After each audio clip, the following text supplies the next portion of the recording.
Yeah, there we are. Good evening and welcome to our Cabinet meeting for Torbay Council for June. This is a hybrid meeting. This gives members and officers the opportunity of being able to join virtually and put questions and also join in the debate. Colleagues, if you are joining virtually, then please do use the raise hand function. This also, perhaps more importantly, is a way of engaging more with the community, both through the live streaming but also through the YouTube channel that people can watch back again if they find this particularly enthralling. So, colleagues, there are no plans for a fire practice while this meeting is going on. Sorry, I can't hear anything. Right. We can hear you loud and clear, Chris, and thank you for alerting us to that. I will ask our technical people to see if they can see what is happening. I'll just pause for a moment and see if they... Keep talking if you would. Indeed. No, I will keep on going then. So, we are not expecting a fire, but should there be a fire, you will hear the alarms ring and we should assemble in the council car park on Lymington Road, opposite Tesco's. Colleagues, you also need to refrain from using any devices and watching the streaming of this because it will cause feedback, so please don't enter that temptation. Can I also encourage colleagues to make sure their mobile phones are either switched off or turned to mute, which I've just undertaken that myself. Councillor Lewis, are we coming in loud and clear now, or do you wish to, or are you not able to respond because you can't hear me? No, it's loud and clear now, Councillor. Great, thank you. Thank you. I couldn't hear your voice, so I was worried. Indeed, good, good. So, great, thank you for clarifying that. So, we'll move on to the agenda proper now. So, apologies, Lisa. Chairman, received apologies from Councillor Stockman and Councillor Carter may be a little late. Okay, great. Thank you. Minutes of the last meeting that has been circulated to colleagues. So, are there any... so, I'm happy to propose them myself. Councillor Cowley, happy to second? Happy to second. Okay, I'll put that to the meeting. All those in favour, please show. Unanimous, Chairman.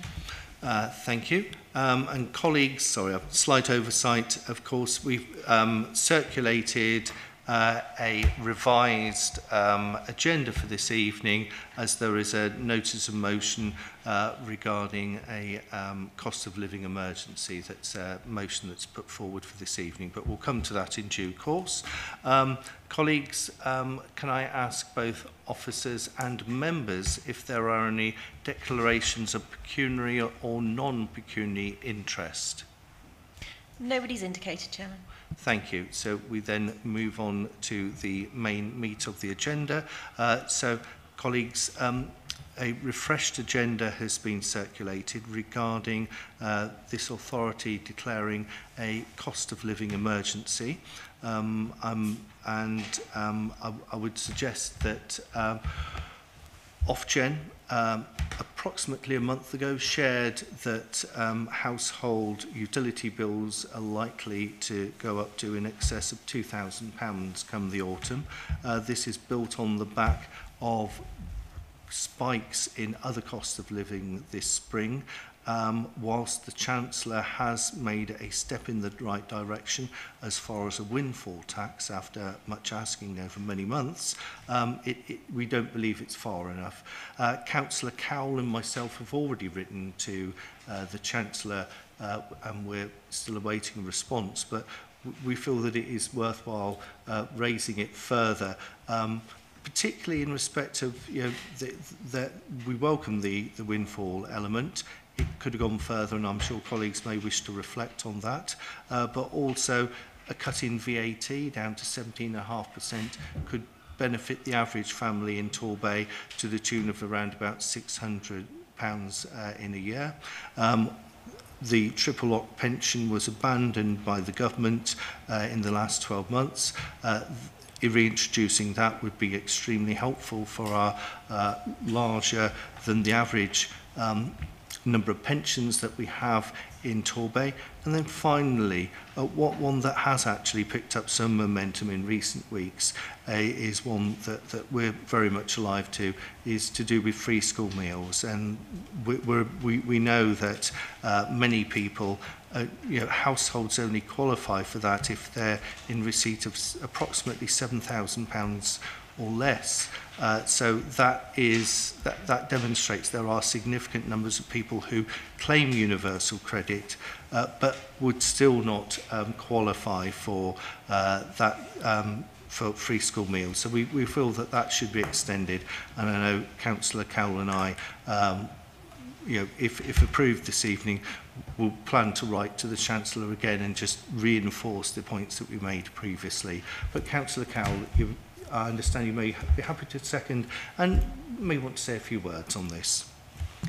Yes, thank you, Leader. And I can't say I'm happy to second because it's such an appalling situation that we find ourselves in, that we're having to respond to this cost of living crisis. And I think all of us as members and officers are seeing a significant increase in requests for help and support from our residents. It's particularly hard hitting in an area like Torbay, which is a low-waged economy with a high cost of living, and everyone is feeling the pinch in terms of filling up your tank in your car, with the cost of filling an average family car now at £100. And also, of course, there's the huge increases in energy costs that, whilst on a beautiful early summer's day like today is, people aren't using their home heating, etc. I really do worry about the impact on people's ability to heat or eat when it comes to the autumn and winter months. And the time is now for the government to respond. Those issues around the inflationary pressures running at up to 10% estimated towards the end of this year actually impacts the cost of living of everyone in Torbay. And this motion recognises that the Council understands that crisis that everyone is facing across Torbay, and it's our response to continue to lobby the government and our MPs to support the residents of Torbay. So, having written once, we will reinforce that message again through to the government, and therefore I'll second this motion.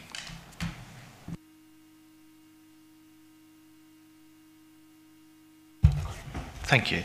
So, Cabinet colleagues, is there anyone who wishes to add to the debate? Councillor Long, do you want to come in? Thank you very much, Mr. Chairman. And you hinted in your introduction that the windfall tax could possibly have gone further, and you're absolutely right. In Parliament, MPs, including Liberal Democrat MPs, were calling for the windfall tax to be levied on international profits of UK energy companies. But in fact, the government only went for the UK profits of UK energy companies. And it's estimated that doing it on international profits could have brought in over double what it is bringing in. And that could have significantly helped more people with that tax. So I just thought I'd mention that, Mr. Chairman. Thank you. Thank you. Councillor Mike Morey, do you want to come in? Yeah, thank you. I'm going to be brief. Do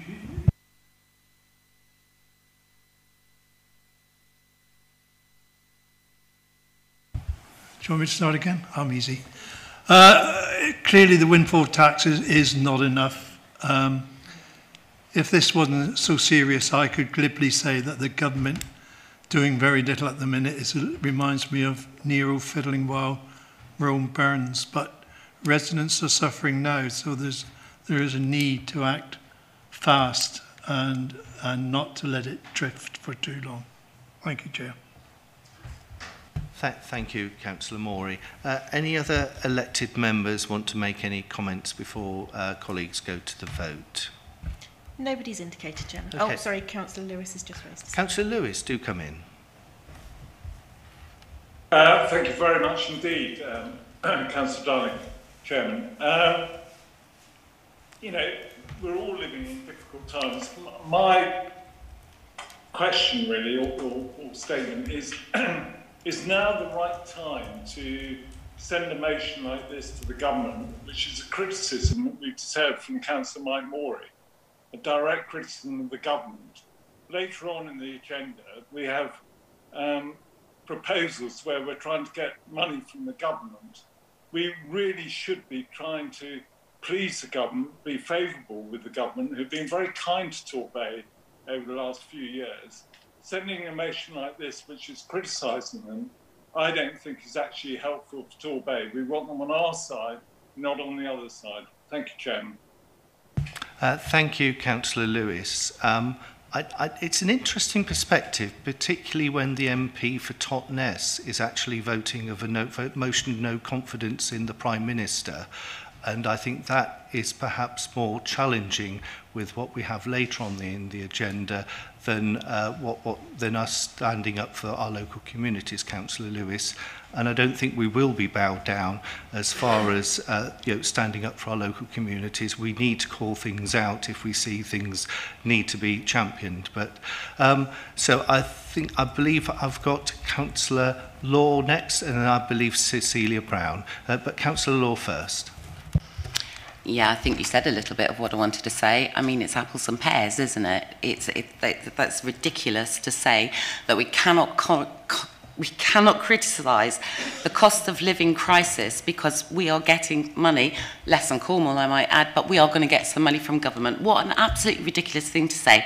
Trussell Trust reckons that between 4.5 and 5 million children in this country are living in poverty, and yet just under 2.5 million children, just over 2.5 million children now actually since the pandemic, are entitled to free school meals.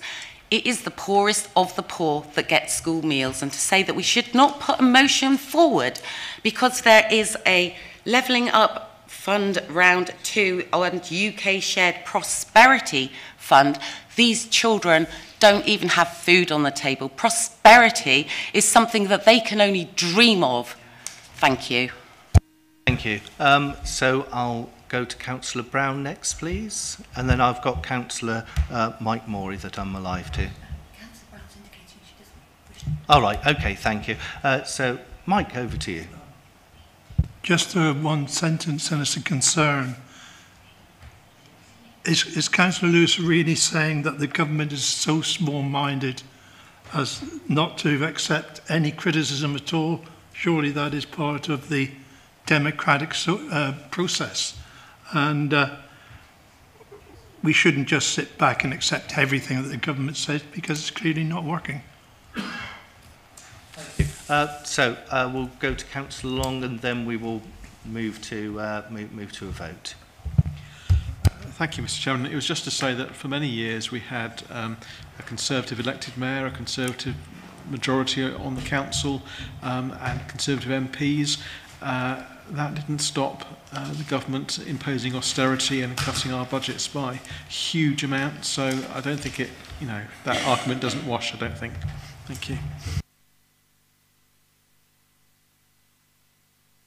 Thank you for that. So all those in favour of the motion, please show. Unanimous, Chairman. Thank you. So, colleagues, I managed to skip over communications. I don't know if any colleagues may wish to share any communications as part of our agenda. I'll start the ball rolling while people may wish to gather their thoughts on that. I thought it was I felt at the first Cabinet meeting since the Jubilee weekend and the Music on the Meadows and equally on the air show that we as a Cabinet collectively wanted to share our thanks to both our events team, to officers throughout the council that made this possible, and also particularly I've got positive and other Cabinet colleagues had very positive feedback from the Swiss cooperatives who were hard at work keeping our fronts clean and tidy during the Jubilee weekend. It's also extremely important that we acknowledge the role of the third sector and how they assisted with events.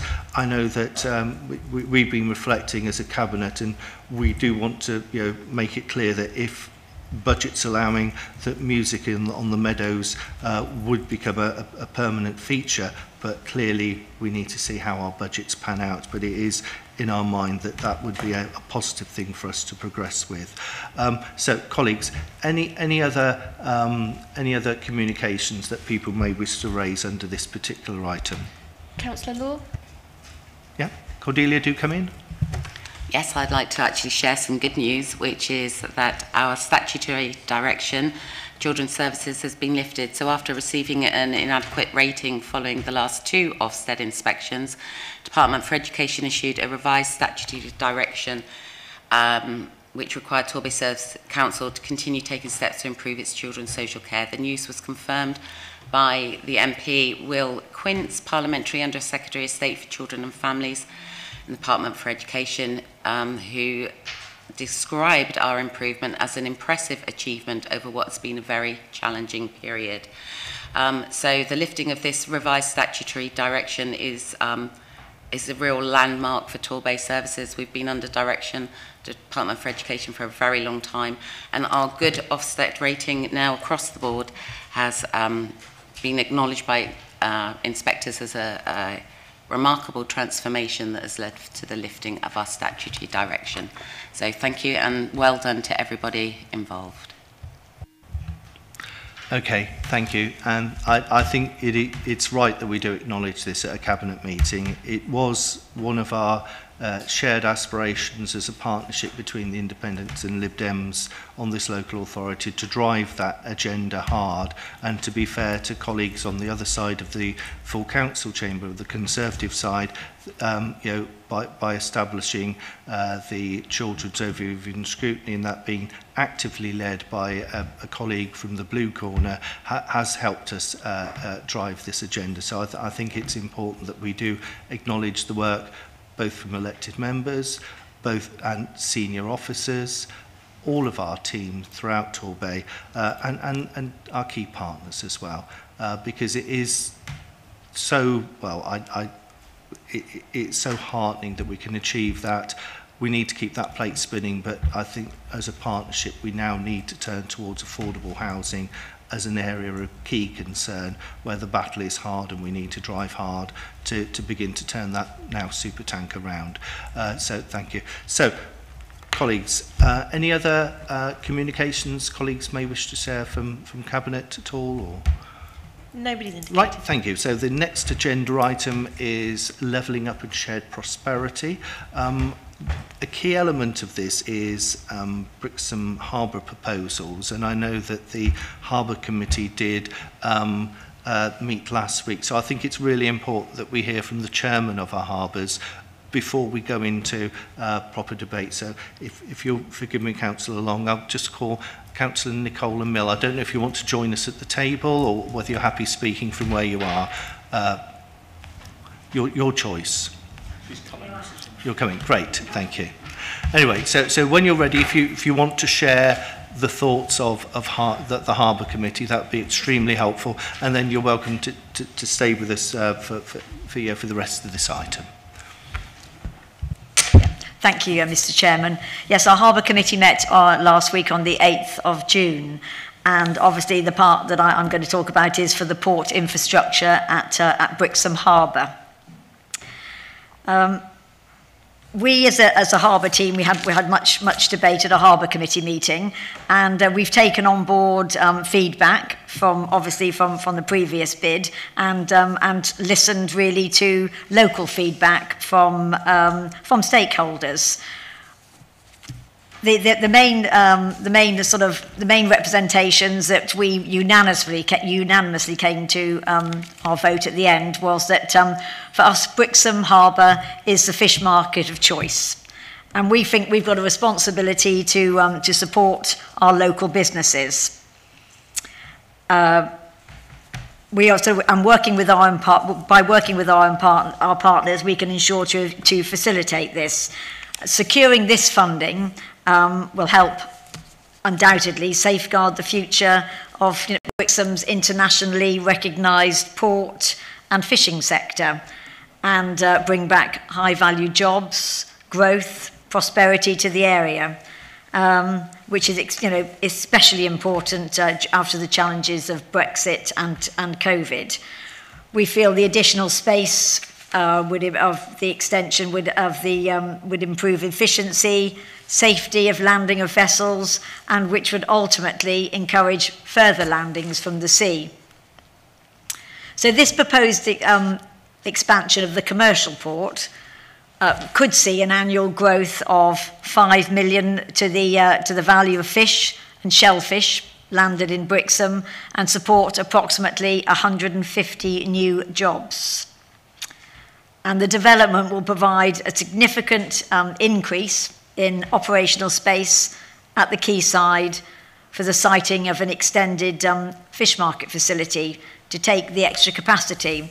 So this was obviously the discussion at our Harbour Committee meeting, and we, as I've said earlier, we unanimously agreed to support that, and that we'd bring it to Cabinet. You have approval from the Harbour Committee to develop the commercial fishing capacity at Brixham Harbour in line with the strategic vision as set out in our Torbay Harbour Port Master Plan. And the Harbour Committee would recommend to the Cabinet that you submit a bid in the levelling up of round 2 in support of this outcome. Thank you. Thank you, Nicole. So, Councillor Long, I'd be grateful if you can put the paper before members.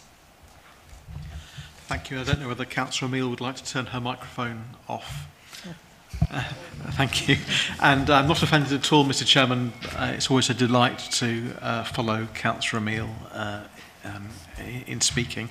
And it was really a pleasure to hear that the Harbour Committee were unanimous on the Brixham element of this item, so that's good. There's a lot in this report, but I'll try and keep it brief. The government recently announced round 2 of the Levelling Up Fund and UK Share Prosperity Fund, including the multiply element. Colleagues will remember that a bid was lodged for round 1, focusing on expanding Brixham Fish Market and developing an electronic and photonics production park in Paignton.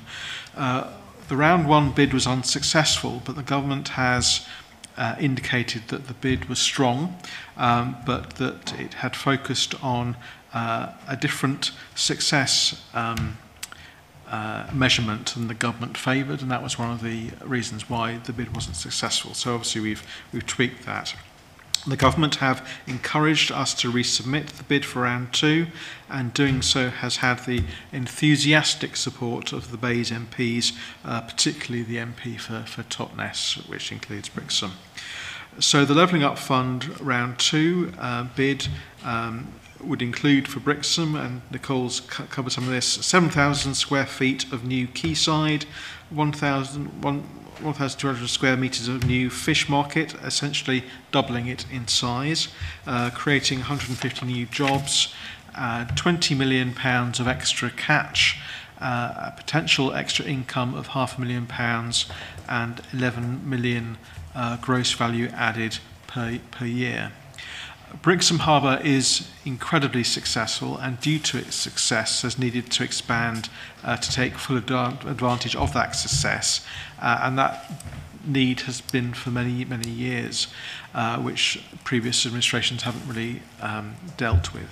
The harbour needs to expand to take advantage of the opportunities of Brexit, and not to do so could result in an economic decline of the market, for the fish market, which we obviously don't want. In 2019, the Partnership Administration said that we wanted to turn the tide on poverty. Not only will this project provide additional gross value added, as we just mentioned, but as the Harbour Committee report says, this funding and project will be a capacity builder for future funding opportunities and help facilitate employment within an area of deprivation. Concerns had been expressed previously during the round 1 bid from the Yacht Club, but for round 2 the bid has been tweaked, so I understand that the Yacht Club are now happy with the proposal. Members will have received emails from a campaign group with concerns about environmental issues. In section 2.5 of the report from the Harbour Committee, the report outlines that this project aligns with the joint fisheries statement, which sets the direction of fisheries management under which trials are happening for alternative methods of fishing to reduce its environmental impact. Suitable projects such as this will be included in the bid that we're going to put forward. The other element of the Levelling Up bid is the electronics and photonics production park in Paignton. This part of the bid seems to have been overlooked, but however will lead to 2,000 square feet of production space for Effect Photonics, infrastructure that will enable a further 3,700 square feet of production space, 171 new jobs from Effect, 80 million of gross value added per annum, and a minimum of 100 further jobs. As colleagues will have heard me say before, Torbay desperately needs more employment space, and so this is an incredibly important part of the bid and shouldn't be forgotten. I would like to propose the recommendations outlined in points 3.1 to 3.5.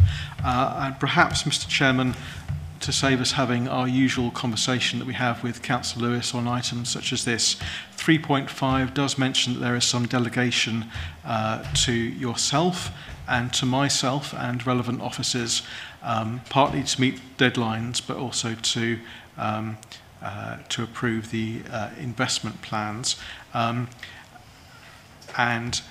The reason for that is because we have a cabinet system which the previous Conservative administration signed us up to, despite the wish of the people to go to a committee system. So that's why we are where we are, I'm afraid. One thing that I did miss out before I completely forget is that there's also the UK Shared Prosperity Fund. This is a renewable revenue fund and replaces the EU funding. We've been allocated 1.76 million and an additional allocation of 614,000 for the multiply element. It's recognised that Torbay's allocation, particularly when compared to Plymouth and Cornwall, is not sufficient, but we are where we are. The Shared Prosperity Fund covers 3 areas: community and place, supporting local businesses, and people and skills. And on the skills element, the government is suggesting we can't do that element until year 3, which is very detrimental to the Bay because the need for skills is very incredibly important in Torbay. And we need to develop investment plans for both the Prosperity Fund and Multiply as well, which we'll be working on. So I so move, Mr. Chairman. Thank you, Councillor Long. Councillor Cowell, I understand you may wish to second. Oh, Councillor Morey, sorry. Force of habit, Councillor Morey. I won't say a word. Thank you. First of all, I'd like to thank Councillor Emile and the Harbour Committee for their contributions and indeed their recommendations. And I guess in seconding this recommendation, you would expect me to concentrate on the fishing side, and of course, in that case, I won't disappoint you.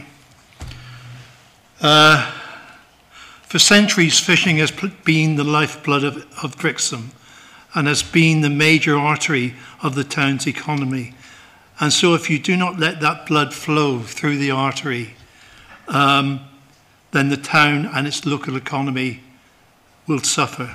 I can remember way back in the, I'm sorry to say it, but way back in the late 50s, early 60s, when fishing was in the doldrums in the town, and that artery was blocked, resulting in a high unemployment, shops closing permanently or for large part, or closing for large part of the year, and the local economy did suffer great hardship.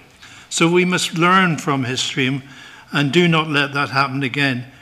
It is clear that, I think Councillor Long may have mentioned it, clear that recently fishing has been fallen victim of its own success, and there is a chronic need to improve the facilities in the town, or the fear is if that does not happen, then the fleet will have to move elsewhere to fulfil its needs, and that will obviously have a drastic knock-on effect to the local economy. It is also clear through data received that the majority of visitors come to the town to see a working port in action. Brixham hasn't got large expanses of sandy beaches. It hasn't got large numbers of visitors attraction, but it does have a beautiful environment, and it does have its fishing to draw the crowds into the town. And I was down there briefly this morning, and they're packed to the down around the quay. They're packed there. So looking to the future, we recognise we were unsuccessful in the first levelling up bid. Although I think through official feedback we were given, we were understood that it would be successful if we resubmitted. However, to overcome the problems perceived by a non-fishing organisation that uses Oxon Cove, we have made changes which no longer affects that organisation. The changes you made, you can see on pages 39 and 40 of the report, which shows the original plans against the new proposals. Consultations have already taken place with officers of Brixham Town Council, the Yacht Club, Brixham trawler agents and other stakeholders, and we are committed to further discussions stroke consultations after the bid is submitted on 6th of July, and that's why we needed to act fast, because it was a tight timescale. So we're continuing that consultation because it may need, the plans may need tweaking after that. But there has been discussion recently about the environmental impact of fishing. I know that the Ocean Rebellion, or whatever they're called, really got the wrong port, because none of their complaints related to the issues in the industry in Brixham. But I know the industry in itself are looking to address these environmental issues, and have given a commitment to continue to do so. So, Chairman, I'm more than happy to second the proposal, and with the support of the Cabinet, we can secure the future of fishing in Brixham and at the same time protect jobs and local economy. Thank you, Councillor Morey. So I'm aware that before I go to other members, I'm alive to the fact that we've got Kevin Mowat, Alan Denby and Carl Wyard. I don't know if either of you three gentlemen may wish to add any more information before we enter Cabinet debate. I don't think there's anything which has been raised so far, Councillor Darling, that means that we need to, at this point, we're happy to answer any questions that come from the Cabinet. Right, thank you. Thank you. Okay, so Councillor Cowell, do you wish to reflect with us? Thank you, Chair. And it's interesting that we're submitting a multi-million pound bid for investment in our economy in Torbay, particularly in two of our most prominent and important sectors, i.e. fishing, which is not just important to Brixham, but it's important to the wider bay as well, but also our fantastic high-tech sector, which is a real success here in Torbay. And some moons ago, I used to be involved in the high-tech sector when I worked at STC/ITT/Nortel in optoelectronics. So I have some understanding about the benefits of added value manufacturing. So to be able to see the investment that we've already put into research and development opportunities by having EPIC One to supplement that with much needed manufacturing space can only lead to the creation of the 175 jobs referred to, which will be at the higher end of salary expectations rather than the unfortunate low end that dominates Torbay's economy. And just on the point of the level of grant that we're applying for, and in context, you know, it's it's almost scraps off the table compared to the £600 million that we've lost as a local authority since austerity kicked in around 2011. So we will seize every opportunity to make sure that this council, this administration, between the Liberal Democrats and the Independents, will submit bids to the government. But we will not shy away from highlighting the further challenges. It's because we are determined to turn the tide on poverty and invest in our economy that we want to drive up wages, to drive up the living standards of our residents and some of the most poorest in Torbay. So I'm absolutely supportive of this bid, and I understand that further briefings will be made to all member briefings as part of the process. And the speed at which we have to act when the government announce rounds of funding doesn't actually really facilitate the long, lengthy consultative processes that we would otherwise like to enjoy.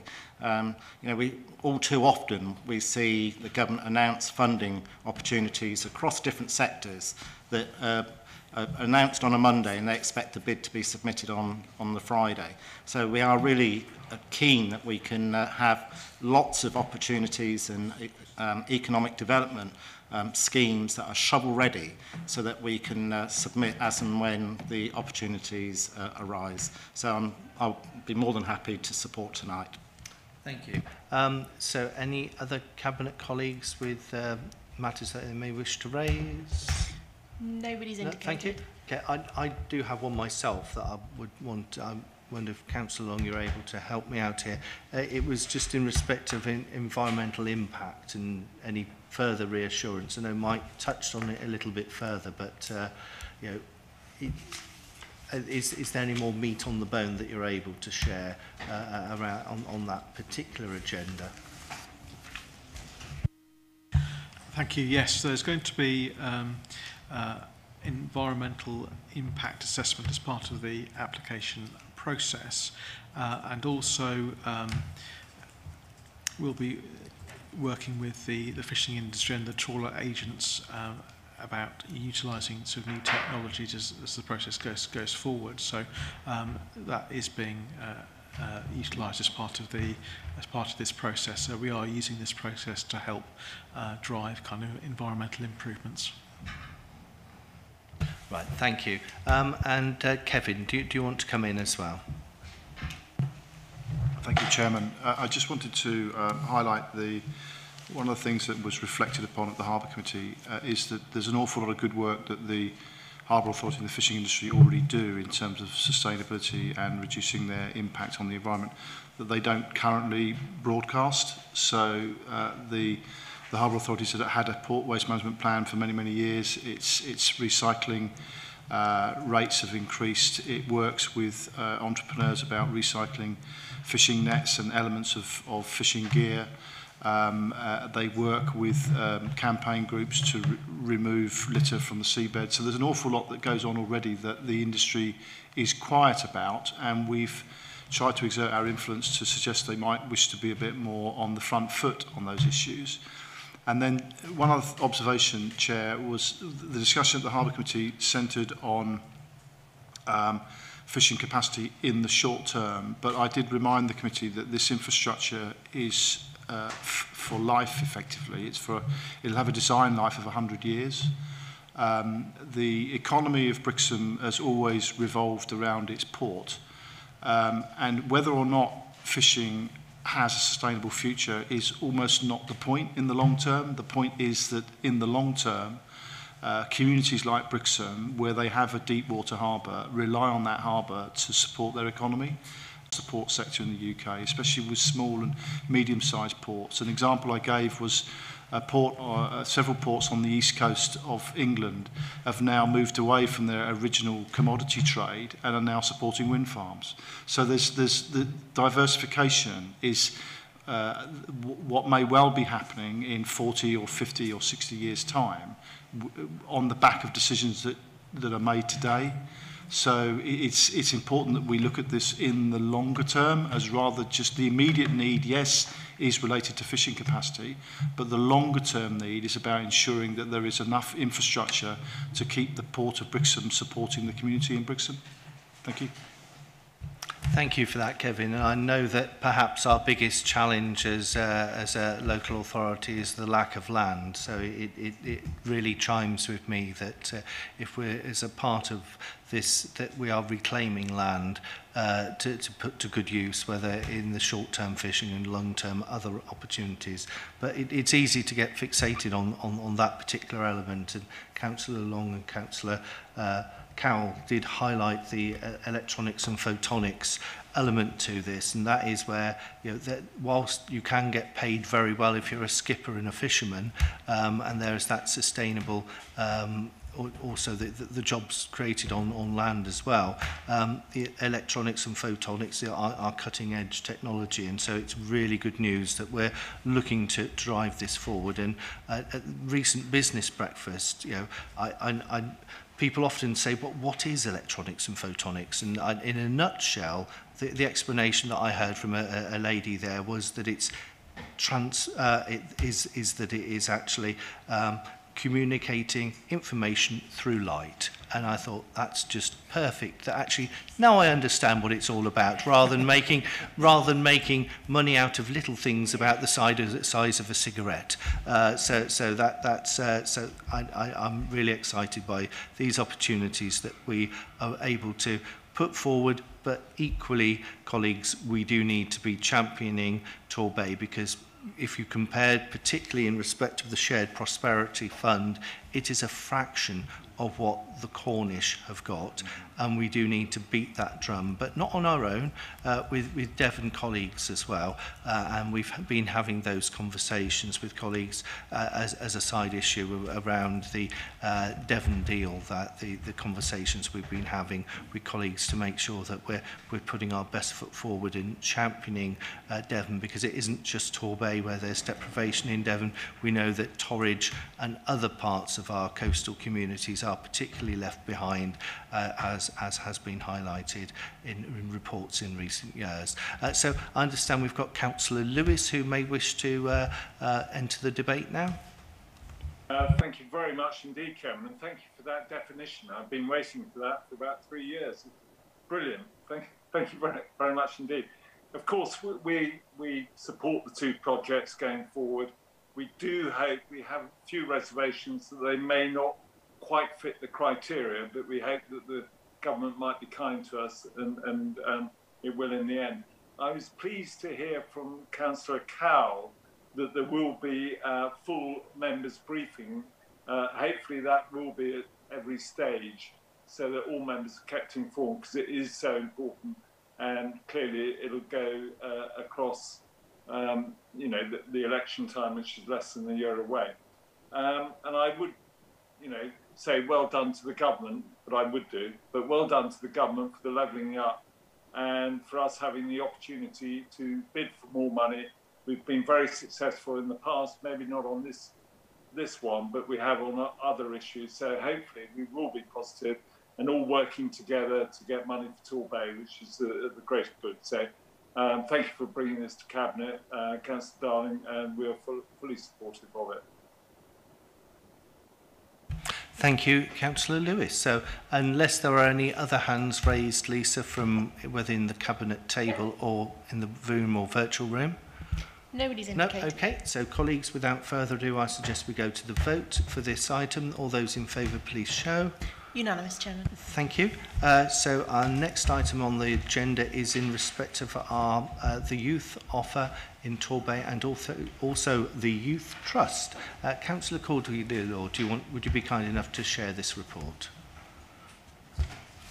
Absolutely. So the contract with Torbay Youth Trust for targeted youth work, our Children in Care Council and Young Carer Service, is due to expire on the 31st of January 2023, next year.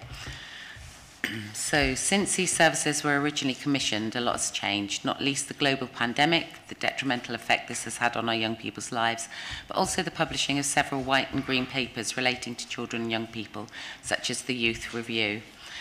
To ensure that we are in a position to make the most of new funding a little bit with like with the Shared Prosperity Fund, and any potential pots of money that may become available from government linked to these, to the youth review and other reviews, we need to make sure that our youth officer is relevant and responsive to the current and future needs of our young people.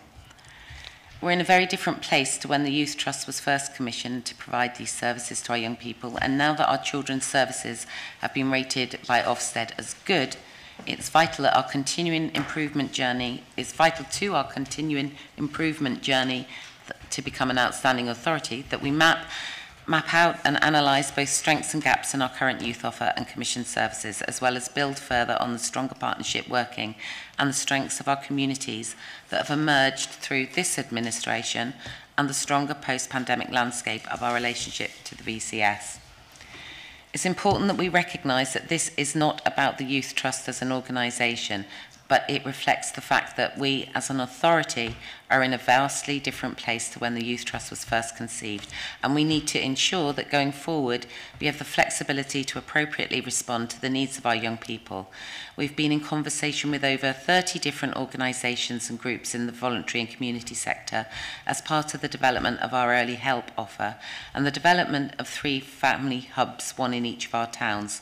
So given the extent of the engagement and feedback from these organisations, we believe that the most appropriate way forward would be for an independent review of the many and amazing things on offer in our communities that exist to support us and our children and our communities in the next stage of our improvement journey. You'll see on page 54 of your packs the scope and the anticipated time frame and what we would hope to get out of the independent review. So we're therefore asking for delegated authority to be given to undertake this review. And the review will be informed by best practice locally and nationally, our statutory duties, obviously, can't miss those out. Where we are now in our improvement journey, which is, on our way to outstanding, and our current key priorities, initiatives, including child-friendly Torbay vision, and to build on, as I said, that early help model of family and community hubs in each of our towns to create the community resilience and support for families that aligns with our youth offer. The second part of what we're asking this evening is to facilitate the review to be undertaken before we put a new contract up for procurement, that we extend the existing contract with Torbay Youth Trust on a 6-month plus a 6-month basis. This will allow for the review to be concluded and an options appraisal for the future of the service to be prepared. The 5 options that were considered are laid out on pages 48 to 54 of our ModGov packs, and that includes the reasons why we've chosen this and why we've discounted other options. I think that's it. Thank you, Cordelia. Councillor Cowell, I understand you may wish to second. Thank you, Chair. Yes, I'll be seconding this motion this evening and recommendations. As Councillor Law has already outlined, the Youth Trust was implemented a couple of years ago on a 3-year contract. The concept of the Youth Trust was actually developed, I think, originally in 2013, and it took this administration to get it over the line as a stepping stone. And clearly, the world has changed post-COVID, during COVID, the economy and the way in which youth services and early help services are delivered.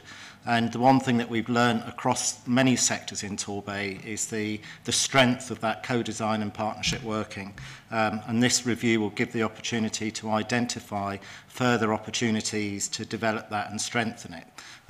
So I think it's something to be acknowledged and recognised.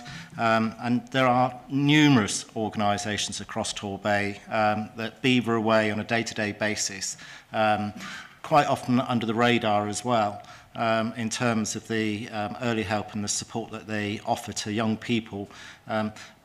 Projects that actually go to where the young people are. The expectation of having a young person who may be on a street corner or in a park, potentially on a journey of antisocial behaviour and entering in the youth justice system, isn't dealt with by suggesting that they go to a community centre or to an after-school club or to a sports club. We need to be making sure that we are going to where they already spend their time and ensure that they are supported. And I think the opportunities that will be offered through this review, and we need to make sure the expectation and hope would be that it would be quite a speedy review, because bearing in mind the Youth Trust have got a 6+6 extension offer. They need to have certainty within their organisation for their staff and their structures as to the way in which they would shape in the future. So I'm happy to second this and look forward to the review being undertaken. Thank you, Chair. Thank you, Councillor Cowell. So, do we have any debate from around the table? Oh, actually, before we go there, I understand we've got Councillor... officers with us. We've got Nancy Meehan and also Becky Thompson with us. And any reflections that you may wish to share before we go into any debate as Cabinet, please? Not at this stage. I think we're happy to take any questions. Thank you. Great. Thank you. So, any debate from around the table, colleagues? Nobody's indicated. Okay. Colleagues, I know that it's an aspiration of ours that we want Torbay to become child-friendly and to really drive that agenda forward. And I'm hoping that that can be part of this agenda that we're looking at with this particular element of the service, and it can take that into account.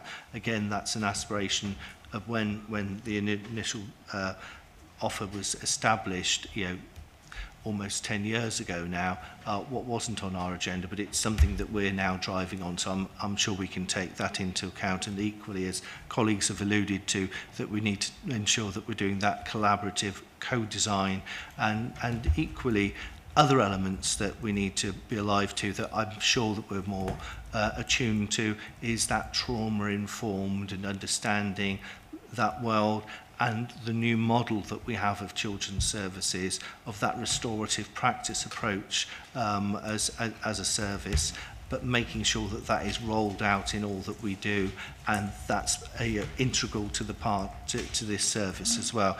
And I'm sure that will be taken up as these that will help colour these proposals. So, anyone from outside of the council cabinet table who may wish to comment or enter the debate, please raise your hands. Councillor Barmby's indicated, and Councillor Law. Thank you.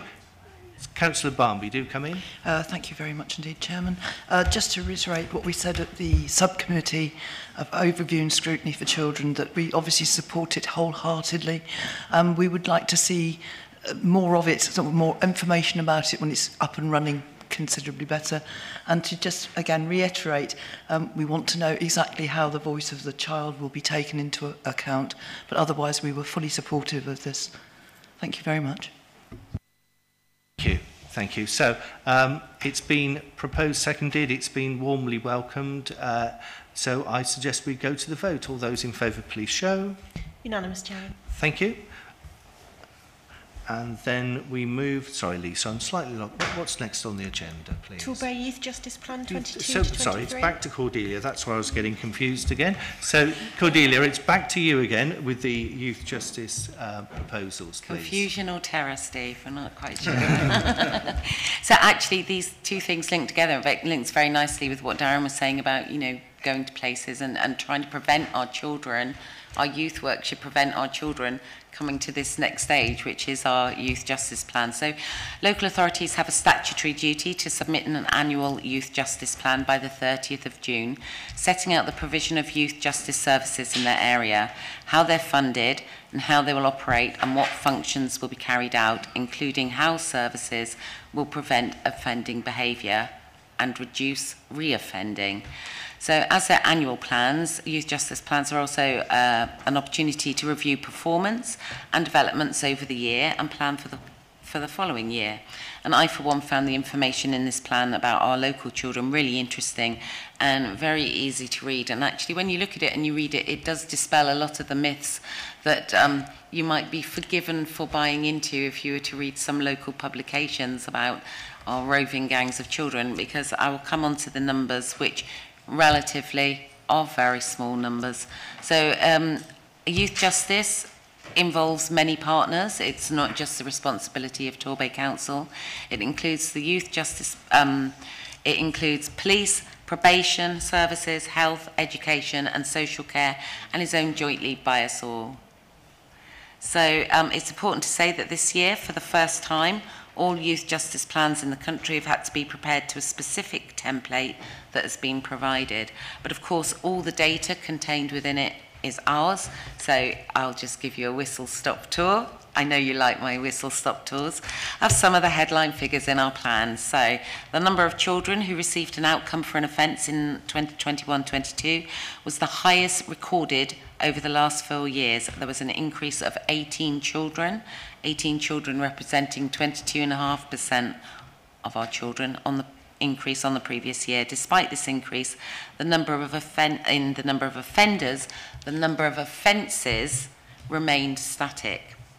So a high proportion of children were diverted away from the formal youth justice system in 21-22 than at any point in the previous 4 years. And I personally see that as a success. We do not want our children to be criminalised. So any way we can divert them, which links back again to the youth work, is so important. So 38% of all interventions delivered by the Torbay Youth Justice Service with a linked offence were of a diversionary nature. So that's 21 children that were diverted by our youth justice system away, our youth justice service, away from the courts, and a further 26 children were diverted through police-facilitated community resolutions last year, and there were no custodial sentences. So the children receiving an outcome for committing an offence are predominantly male, 87%, with just 13% female. The age profile of Torbay children has remained constant for several years, but last year there was an increase in the younger children offending, and the biggest increase in the number of 13-year-olds, from 14 children in 2021 to 21 children. So that's 50% increase in 13-year-olds. In 2021-22, Torbay Youth Justice Service delivered a total of 79 interventions to a total of 64 children who had committed an offence. The full breakdown is of the offences and the age groups, and all these figures I'm giving you are broken down within your packs in really interesting detail. Over half of the children who received an intervention from the Youth Justice Service were also open to children's social care in one form or another. So that's 37 children, or 58% of the cohort. There's an overrepresentation in the youth justice system of children who are not in mainstream education, with 33% of children registered with an alternative provision at the start of their intervention, and 9 of the children in alternative provisions had been permanently excluded from a mainstream education. And just over, I said 45.3% of these children have an education healthcare plan. And I think I will just end my last bit is that, you know, in terms of the restorative practice, that Torbay Youth Justice Service has a dedicated community reparation and victim worker who offers support to victims of crime and restorative processes to put right the harm that they have experienced, if desired. And during the last 12 months, 52 victims were identified and offered support, and of these, 13 felt that they would benefit from a restorative intervention. You'll see the key challenges listed on page 19 of the report. Particular concern to me is the lack of a CAMHS worker for over 18 months, and we are taking that, having much higher level meetings about that coming up, because it's just not acceptable. And then there's a national shortage of available childcare placements and provision, which are allocated via a centralised system and not locally. At one point last year, there were 70 applications for just one available bed. The last thing I want to read to you is this Youth Justice Plan went to overview and scrutiny children's this morning. It's a very tight turnaround for this. So I've been asked to read out the recommendations to Cabinet for you to agree, hopefully, from overview and scrutiny. And it was resolved unanimously, 1, that the Cabinet be recommended that the Children and Young People's Board endorse the Youth Justice Plan and welcomes the partnership working and encourages greater joined-up working with community partners to help support and enrich the lives of our young people and reduce the likelihood of them offending. And 2, that the Board notes the challenges, risks and issues identified in paragraph 10 of the submitted report and wishes to see them addressed and requests an update on the actions to be considered at a future meeting, including how the voice of the young person has been taken into account. I'd like to also invite John Ralph, who I think is his first time here. He is now our Youth Justice Service Manager. He joined us. When did you join us, John? October last year. That long ago, okay, that long ago. But obviously this is the first time he's had occasion to come to Cabinet. The other thing I'd like to say is in the report it does say that they're working towards the SEND quality mark. And I'd just like to say that the Youth Justice Service has achieved their SEND quality lead mark with a commendation for child first practice. So the award recognises the strategic, operational and child focused systems, training and processes that are in place to support children with additional needs. I think this is a great progress that has been made since we had our yacht inspection last year. Thank you. That's it. Thank you, Cordelia. Councillor Cowell, I understand you may wish to second. Yeah, I'm more than happy to second. I don't really think I can add anything to that absolutely comprehensive summary from Councillor Law. Welcome the comments and the overview that she's just provided, and also thank the Overview and Scrutiny Children's Board for their recommendations. As has been noted, we are on quite a tight time turnaround. I think it's going to be submitted by the end of this month, so therefore I'm more than happy to second. Thank you. Thank you. So, Nancy Meehan, our Director of Children's Services, do you have anything to add before we go into any debate or questions? Not at this stage, but happy to take any questions. Great, thank you. So, colleagues, are there any sorry, Lisa, any hands raised, any debate from colleagues? I think it's, well, very self-explanatory. Lisa, any hands raised? No? Not around your table, No? but Councillor Chris Lewis has raised his hand. Councillor Lewis, you're very welcome to come in then. Thank you, Chairman. And sorry I didn't come in the last one. I got waylaid. My daughter's just had a baby, so I was waiting for a message from her. We're, of course, very supportive of the last one and of this one, and well done.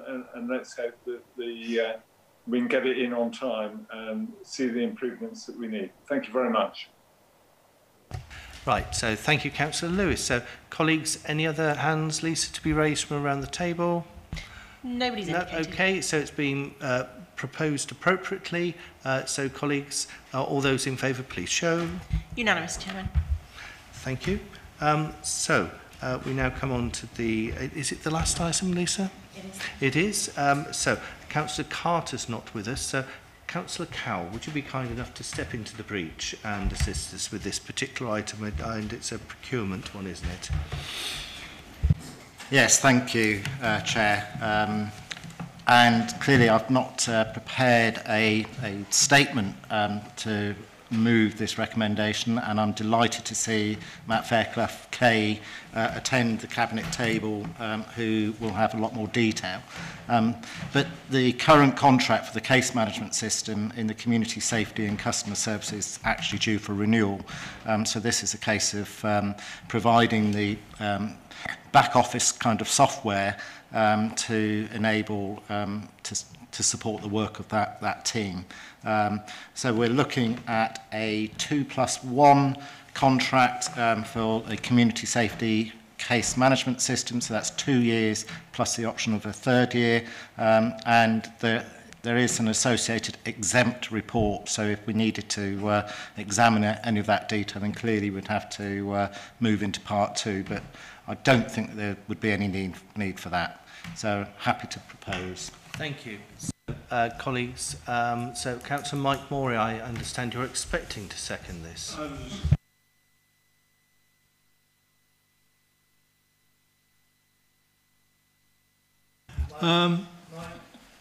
I've got the mic on. Okay. Yes, there's not much more I can say. I don't want to waste members' time. More than happy to second and hand over to Matt for any details that he wished to add. Okay. So, Matt, are there any bits that you want to particularly unpack that members need to be alive to? The key comment I'd like to make is this isn't CRM suitable. So we've done a review. It's a very specialised system, so we can't integrate this into the CRM. It's becoming towards the end of its life, so we need to do a full procurement exercise, which is why we're going for a relatively short contract rather than a longer one that might provide a little bit more value for money. But as we're using a call-off system for this, we're getting good value through the framework that we're going to use, and that additional year will give us that flexibility if we are looking to shift from our current provider, which will mean that we'll have to integrate mobilisation time into that 3-year period. So a fairly straightforward request coming to you because it's over the £50,000 barrier that we have to come to you for approval to Cabinet, but also to note that it's funded from existing budgets, so no additional requests for funding. Thank you for that clarity, Matt. So any hands from around the table, please? Councillor Long's raised his hand, and you have Councillor Lewis in your Yeah, thank you. So Councillor Long. And then I'll go to Councillor Lewis. Thank you, and it's excellent news that the Lewis genes are going to continue onwards, so that's good. If Councillor Carter was here, Councillor Lewis would no doubt ask her what the 3 advantages are of this system. So I don't know, Matt, whether you're able to outline what the 3 benefits are of this scheme. The key benefit is that it gives us time for a full market appraisal of a piece of software that is ageing. Now we've done the review to say that it isn't CRM suitable. It clearly enables the service to continue with their business as usual. This manages calls, complaints, service requests. It is a full case management system for community safety, so it enables them to provide key services to the community, and it offers us good value for money because we're going through a call-off contract with a supplier that's already approved, and therefore we don't have to go through a lengthy procurement process in the interim while we do the full requirements gathering from the service. Thank you, Matt. Councillor Lewis, do come in. Thank you very much indeed, Mr. Chairman. I'd like to thank Councillor Long. It is a little girl called Matilda. But on a more serious point, in the report it says the current system is not fit for purpose. I wonder why we didn't look 2 years ago. If it wasn't fit for purpose now, it probably wasn't fit for purpose 2 years ago. Why didn't we do it 2 years ago?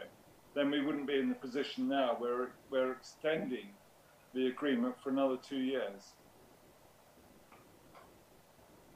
Right, thank you, Councillor Lewis. I'm left with the impression that it's more that it's not fit for purpose with the emerging solution, but I'm sure Matt will be able to clarify matters for us.